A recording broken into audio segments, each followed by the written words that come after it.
ಶಾಸಕರಿಗೆ ಸಂಬಂಧಿದ್ರು ಏನ್ ಮಾಡಕ್ ಸಂಬಂಧಿದ್ರು ಮನೆ ಬಂದು ಹೋಳಿಗೆ ಉಂಡು ಹೋಗಲೆಕ್ಕ. ಆದ್ರೆ ಒಂದು ಜಿಲ್ಲಾ ಕೆಡಿಪಿ ಮೀಟಿಂಗ್ ನಲ್ಲಿ ಒಬ್ಬರು ಶಾಸಕರ ಮ್ಯಾಗ ಗುಂಡಾಯಿಸಂ ಮಾಡಿ ಹೊಡ್ಲಕ್ ಬರ್ತಾರಂತಂದ್ರ ಇದು ಎಷ್ಟು ಮಟ್ಟಿಗೆ ಇದು ಆಗ್ತದ? Noble Public School admissions are open. इल्म ही आदमी को इंसान बनाता है। पूरी ऑन भूख लगी करो फोन केबियन कॉम्प्लेक्स रेना मार्केट अभी ऑर्डर कीजिए। ರಾಜಿ ಮಾಡ್ಲಕ್ಕಿಲ್ಲ ಮಾನ್ಯ ಅಧ್ಯಕ್ಷರೇ. ಯಾವಾಗ ಒಂದು ಕೆಡಿಪಿ ಮೀಟಿಂಗ್ ನಲ್ಲಿ ಎದ್ದಿ ನನಗೆ ಹೊಡ್ಲಕ್ ಬರ್ತಾರಂತಂದ್ರ ಜನಸಾಮಾನ್ಯ ಒಂದು ನಿಮಿಷ ಶಾಸಕರಿಗೆ ಸಂಬಂಧಿದ್ರು ಏನ್ ಮಾಡಕ್ ಸಂಬಂಧಿದ್ರು ಮನೆ ಬಂದು ಹೋಳಿಗೆ ಉಂಡು ಹೋಗಲೆಕ್ಕ. ಆದ್ರೆ ಒಂದು ಜಿಲ್ಲಾ ಕೆಡಿಪಿ ಮೀಟಿಂಗ್ ನಲ್ಲಿ ಒಬ್ಬರು ಶಾಸಕರ ಮ್ಯಾಗ ಗುಂಡಾಯಿಸಂ ಮಾಡಿ ಹೊಡ್ಲಕ್ ಬರ್ತಾರಂತಂದ್ರ ಇದು ಎಷ್ಟು ಮಟ್ಟಿಗೆ ಇದು ಆಗ್ತದ? ನೋಡಿ ಅಲ್ಲೂ ಕೂಡ ಉಸ್ತುವಾರಿ ಸಚಿವರು ಬಿಡಿಸ್ಲಕ್ ಹೋದ್ರು ಅವರಿಗೂ ಕೂಡ ನೂಗ್ತಾರ. ಇದೊಂಥರ ಗುಂಡಾಯಿಸಮೇ ಆಗ್ತಲ್ಲ ಮಾನ್ಯ ಅಧ್ಯಕ್ಷರೇ. ಇದು ಏನಿದೆ ಕಾಂಗ್ರೆಸ್ ಸರ್ಕಾರ ಅಂತ ಈ ತರ ಮಾಡ್ತಾ ಇದ್ದಾರೆ.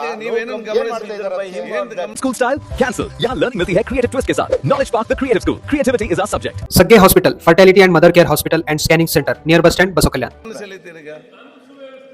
ಕಾನೂನು ಸುವ್ಯವಸ್ಥೆ ಏನಾಗ್ತಾ ಇದೆ? ಕಂಪ್ಲೇಂಟ್ ಕೊಟ್ಟಿದ್ದಾರೆ ಅಥವಾ ಸೆಕ್ಯೂರಿಟಿ ಸರಿಯಾಗಿ ನೀವೆಲ್ಲ ಈ ಜನಪ್ರತಿನಿಧಿಗಳಾಗಿ ನೀವು ಜನರ ಬಗ್ಗೆ ಆಸಕ್ತಿ ವಹಿಸಿಕೊಂಡು ಅವರಿಗೆ ಬಂದೋಬಸ್ತ್ ವ್ಯವಸ್ಥೆ ಮಾಡೋದು ನಿಮ್ಗೆ ಒಂದು ಬಂದೋಬಸ್ತ್ ಗಲಾಟೆ ಮಾಡುವಾಗ ಕಾಲಘಟ್ಟಕ್ಕೆ ಒಮ್ಮೆ ಆಗಿದೆ ಹ್ಯಾಂಡ್ಲಿಂಗ್ ಮಾಡ್ತಿದ್ದಾರೆ ಅಂತ ಏನೋ ಒಮ್ಮೆ ಹೆಚ್ಚು ಕಮ್ಮಿ ಆಗಿದೆ. ನೀವು ಹೇಳಿದ್ದೀರಿ, ಅವ್ರು ಉತ್ತರ ಕೊಟ್ಟಿದ್ದಾರೆ, ನೀವು ಸರ್ಕಾರ ಗಮನ ಸೆಳೆದಿದ್ದೀರಿ, ಅವ್ರು ಉತ್ತರ ಕೊಟ್ಟಿದ್ದಾರೆ, ಇನ್ನೇನಾಗಬೇಕು? ಸುಮೋಟ ಕೇಸ್ ಮಾಡಿ ಅಲ್ಲ. ಯಾವುದು ಸುಮೋಟ ಕೇಸ್ ಮಾಡಿ ಮಂತ್ರಿಗಳೇ ಅವರು ಸಲಹೆ ಕೊಟ್ಟಿದ್ದಾರೆ. ಅಲ್ಲ ಸರ್, ಇದೊಂದು ವಿಚಿತ್ರ